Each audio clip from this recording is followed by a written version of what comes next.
Hello friends, welcome to banking today channel. India में 2019 तक credit card के user base 4.89 crore थे। वहीं डेबिट कार्ड के यूजर बेस 82.4 करोड़ थे और क्रेडिट कार्ड का यूज़ बहुत ही तेज़ी से बढ़ते जा रहा है, जिसे 2020 से 25 तक 20 से 25% के ग्रोथ रेट से बढ़ने की उम्मीद लगाई जा सकती है। और जितना तेज़ी से क्रेडिट कार्ड का यूज़ बढ़ते जा रहा है, उस हिसाब से इसके बारे में हम सभी को जानना बहुत ज़रूरी है। तो आज मैं इस वीडियो के माध्यम से क्रेडिट कार्ड के एडवांटेज और डिसएडवांटेज तथा इसके बहुत सारे हिडन चार्जेस के बारे में डिटेल से बताऊंगा। तो वीडियो को आखिरी तक जरूर देखिए और यदि आपने हमारे चैनल को सब्सक्राइब नहीं किया है तो अभी तुरंत सब्सक्राइब कर लें, ताकि ऐसे ही इंफॉर्मेशन वाले वीडियोज़ आपको आगे भी देखने को मिलते रहें। तो सबसे पहले हम बात करते हैं क्रेडिट कार्ड क्या होता है इसके बारे में।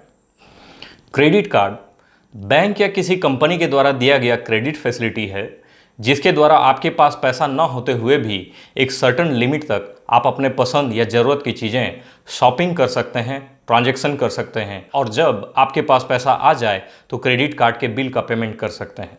यह एक तरह का लोन ही है जिसमें एक निश्चित अवधि तक ब्याज नहीं लगता है और आप जब इस अवधि को गलती से भी पार कर लिए तो आपके लिए यह किसी भी बैंक या फाइनेंशियल इंस्टीट्यूशंस के किसी भी लोन से, चाहे वह पर्सनल लोन हो, एजुकेशन लोन हो या कोई कंज्यूमर लोन, इनमें से सबसे ज़्यादा महंगा ब्याज 35 से 45% तक वाला लोन हो सकता है। और इतना ज़्यादा ब्याज कैसे लगता है इसको आगे एक एग्जाम्पल के थ्रू समझाया जाएगा। पहले हम बात करते हैं क्रेडिट कार्ड के एडवांटेजेस के बारे में। फर्स्ट, बाय नाउ पे लेटर। क्योंकि क्रेडिट कार्ड में एक लिमिट होता है 50,000, 1 लाख, 1.5 लाख, जो अपने लिमिट के अनुसार आपके पास पैसा ना होते हुए भी आप अपने पसंद की चीज़ की खरीदारी कर सकते हैं और उसका पेमेंट बाद में एक निश्चित समय तक बिना ब्याज दिए आप कर सकते हैं। सेकेंड है, इसमें ग्रेस पीरियड दिया जाता है। अलग अलग बैंक या कंपनियों के द्वारा क्रेडिट कार्ड के बिल के पेमेंट के लिए 45 या 50 डेज का ग्रेस पीरियड दिया जाता है और इस पीरियड के अंदर आपने अपने बिल का पेमेंट कर दिया तो उस बीच किए गए शॉपिंग की ट्रांजैक्शन का आपको कोई भी ब्याज देना नहीं पड़ेगा। थर्ड है ऑनलाइन परचेसेस।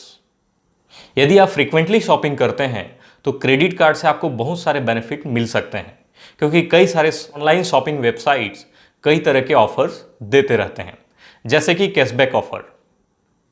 क्रेडिट कार्ड से खरीदारी करने पर समय समय पर 5 से 20% तक कैशबैक ऑफर किया जाता है। यह कैशबैक आपके अकाउंट में वापस जमा हो जाता है। अगला बेनिफिट है नो कॉस्ट ईएमआई का। इसके तहत जब आप अपना क्रेडिट कार्ड स्वाइप करके कोई भी चीज़ खरीदते हैं तो आप उसका पेमेंट मंथली ईएमआई के द्वारा भी कर सकते हैं, जिससे आपको एक साथ लोड नहीं पड़ता है। वैसे नो कॉस्ट ईएमआई में भी आपको कई तरह के कॉस्ट देने पड़ते हैं, जिसका एक एक्सक्लूसिव वीडियो बनाकर बहुत जल्द डाल दिया जाएगा। तो अभी तक यदि आपने इस चैनल को सब्सक्राइब नहीं किया है तो तुरंत सब्सक्राइब कर लें। नेक्स्ट बेनिफिट है रिवार्ड पॉइंट्स का। इसे बोनस पॉइंट भी कहा जाता है। जब आप कई तरह के ट्रांजैक्शंस करते हैं तो उन ट्रांजैक्शंस के बदले रिवार्ड पॉइंट्स दिया जाता है, जिसे आप फ्यूचर में रिडीम कर सकते हैं। इसमें मूवी टिकट्स का भी बेनिफिट होता है। कई तरह के ट्रांजैक्शन में यह ऑफर भी आता है कि आपको 1 या 2 मूवी टिकट दिए जाएंगे। फोर्थ है क्रेडिट कार्ड के कन्वीनियंट का। क्रेडिट कार्ड कन्वीनियंट होता है, आपको बहुत सारा कैश अपने साथ कैरी करना नहीं पड़ता। यदि आपके पास कार्ड है तो जहां जरूरत पड़े आप स्वाइप कर सकते हैं। फिफ्थ है यूनिवर्सल एक्सेप्टेंस का। कई बार कई जगह डेबिट कार्ड का एक्सेप्टेंस नहीं होता है, जबकि क्रेडिट कार्ड का एक्सेप्टेंस नेशनल और इंटरनेशनल दोनों में होता है। सिक्स्थ है एयर टिकट, ट्रेन टिकट या होटल रूम बुकिंग में भी काफ़ी डिस्काउंट मिलता है। सेवेंथ, कैश विड्रॉल का। जब आपको इमरजेंसी केस की ज़रूरत पड़ती है तो क्रेडिट कार्ड से आप एटीएम मशीन या पीओएस मशीन, जहां फैसिलिटी अवेलेबल हो, से कैश निकाल सकते हैं। एट्थ है इंश्योरेंस का।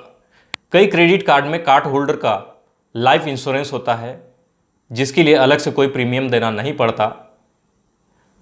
एयर टिकट बुक करते हैं तो एयर एक्सीडेंटल इंश्योरेंस कवर होता है। ट्रेन टिकट बुक करते हैं तो ट्रेवल इंश्योरेंस दिया जाता है।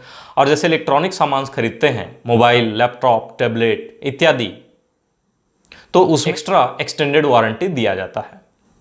अब हम बात करते हैं क्रेडिट कार्ड के डिसएडवांटेज के बारे में।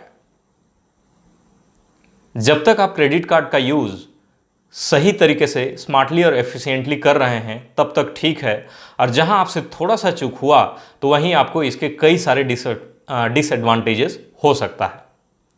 जैसे इंटरेस्ट रेट। क्रेडिट कार्ड की ग्रेस पीरियड के अंदर यदि आपने पेमेंट कर दिया तब तक तो ठीक है, जहां आपने अपने ग्रेस पीरियड पार किया तो अपने बिल अमाउंट का ब्याज आपको 45% तक देना पड़ सकता है। और इतना ज़्यादा ब्याज क्यों लगता है उसे हम एक एग्जाम्पल के थ्रू समझते हैं। तो चलिए HDFC बैंक के 2 मंथ्स के स्टेटमेंट से हम समझते हैं कि रेट ऑफ इंटरेस्ट जो है कितना ज़्यादा तक पड़ता है। ये जुलाई महीने का स्टेटमेंट है, ये अगस्त महीने का।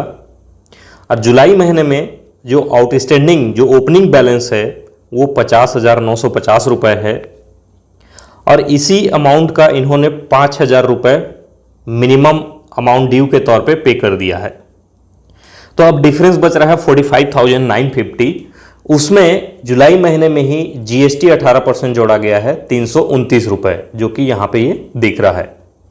तो अब ये जो टोटल इसका जो बैलेंस बनता है इस 50,950 में 5,000 माइनस करने के बाद 329 रुपये उसमें जोड़ेंगे, उस वैल्यू पे 1,684 रुपये का इंटरेस्ट लगाया गया है। तो यही इंटरेस्ट कितना परसेंट पड़ रहा है पर मंथ, उसको हम कैलकुलेट करेंगे, जिससे हमको पता चल जाएगा कि ईयरली कितना इंटरेस्ट इसका जा रहा है। तो चलिए अब कैलकुलेटर ओपन कर लेते हैं। अब ये देखिए जुलाई महीने का जो आउटस्टैंडिंग वैल्यू था वो 50,950 रुपये, जिसमें से 5,000 रुपये का बिल पेमेंट कर दिया गया था और 329 रुपये का GST जोड़ा गया है।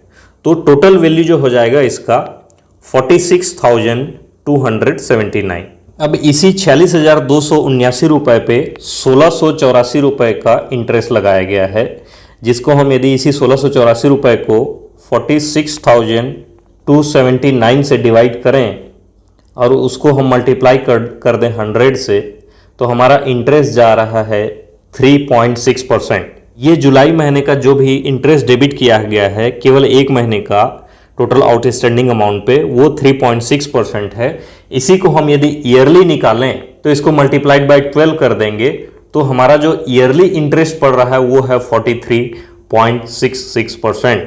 इसका मतलब है कि 1 लाख रुपए का हम 43,000 रुपये इंटरेस्ट एक साल में दे रहे हैं।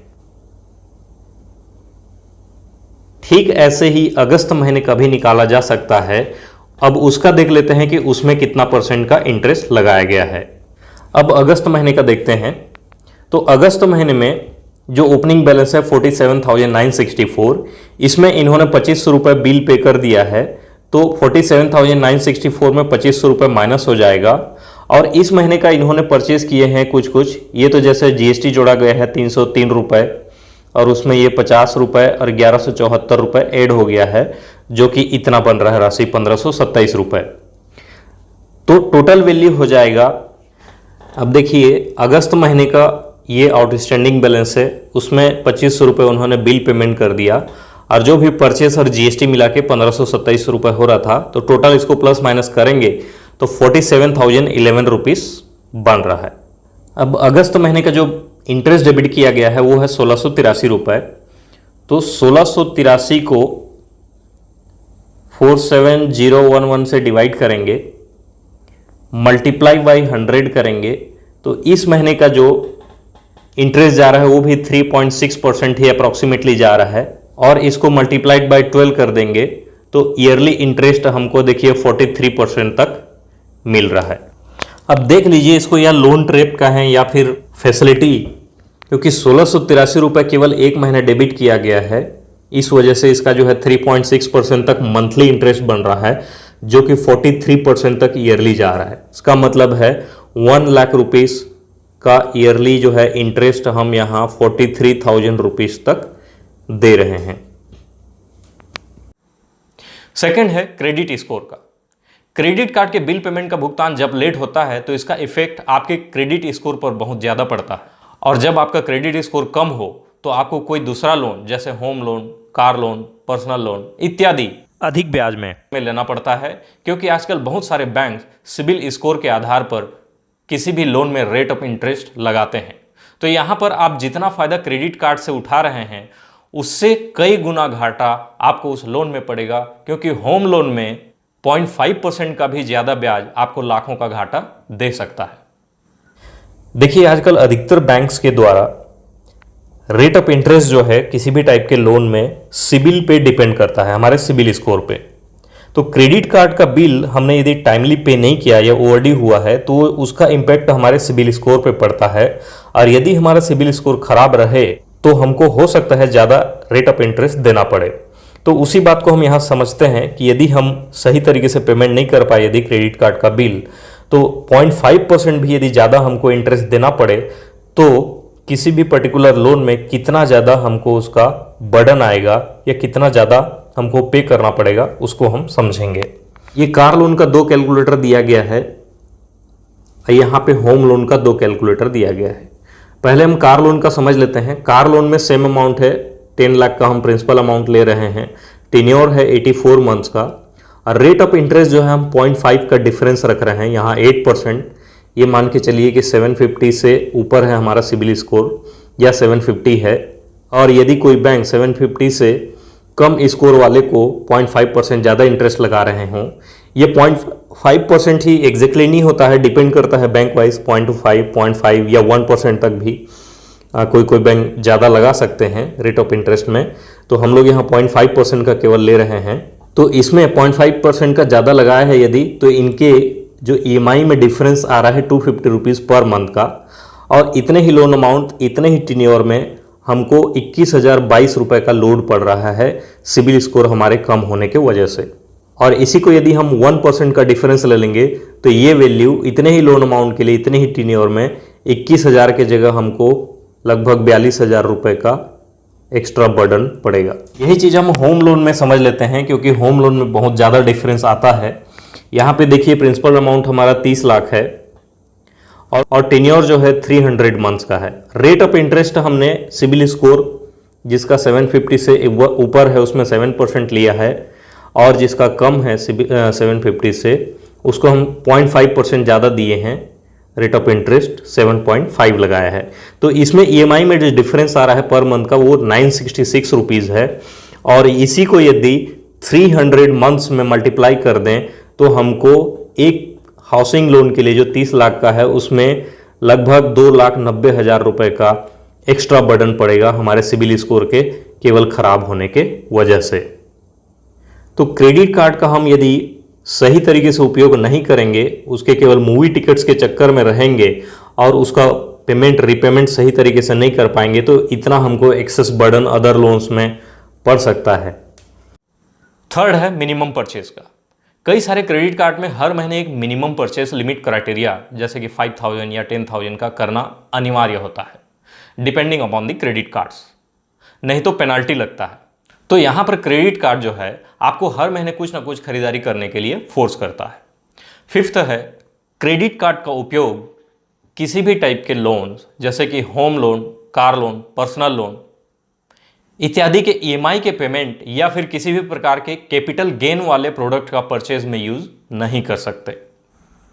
सिक्स्थ है एक्स्ट्रावेगेंट। क्रेडिट कार्ड आपको फिजूल खर्ची होने के लिए फोर्स करता है, क्योंकि इसमें एक मिनिमम परचेज क्राइटेरिया होता है। आपके पास पैसे ना होते हुए भी पैसा है, क्योंकि आपके क्रेडिट कार्ड में लिमिट्स हैं 1 लाख 1.5 लाख जो भी है, तो उसे आप यूज करने के लिए प्रेरित होते रहेंगे।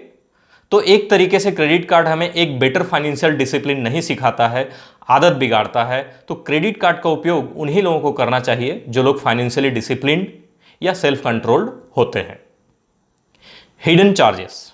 क्रेडिट कार्ड में कई तरह के हिडन चार्जेस होते हैं जिसके बारे में हमको पता ही नहीं होता है। चलिए बात करते हैं क्रेडिट कार्ड के हिडन चार्जेस के बारे में थोड़ा डिटेल से। फर्स्ट है लेट पेमेंट फी का। यदि मिनिमम ड्यू अमाउंट का पेमेंट ड्यू डेट के पहले नहीं करते हैं तो फ्लैट 300 से 1,000 रुपये तक लेट पेमेंट फी लगता है, जो कि अलग अलग कंपनियों के कार्ड्स पे डिपेंड करता है। सेकेंड है कैश विड्रॉल फी। जब आप क्रेडिट कार्ड से कैश विड्रॉल करते हैं तो उस विड्रॉल में 2 से 3% फीस देना होता है, और इस फीस के अलावा जो भी कैश निकाला है उसका अलग से पर मंथ ब्याज भी देना होता है, मतलब कैश विड्रॉल का डबल चार्जेस लगता है। थर्ड है एनुअल फी। जनरली क्रेडिट कार्ड यह बताकर बेचा जाता है कि एनुअल फी माफ है। यहाँ यह नहीं बताया जाता कि केवल फर्स्ट ईयर के लिए एनुअल फी माफ है और फर्स्ट ईयर के बाद 250 से 2000 रुपये तक पर ईयर चार्जेस देने पड़ते हैं। फोर्थ है over limit charge.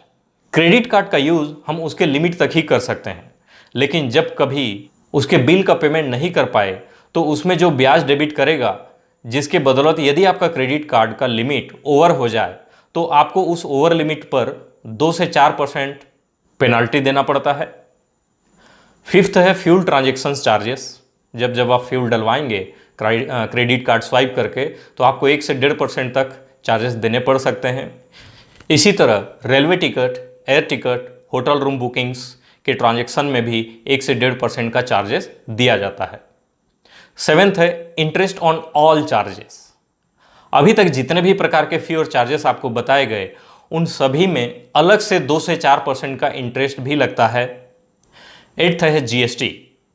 Credit card में जितना भी इंटरेस्ट लगता है, फी और चार्जेस लगते हैं, और इन फी और चार्जेस में जो अलग से इंटरेस्ट लगता है, इन सभी में अलग से 18% का जीएसटी भी लिया जाता है।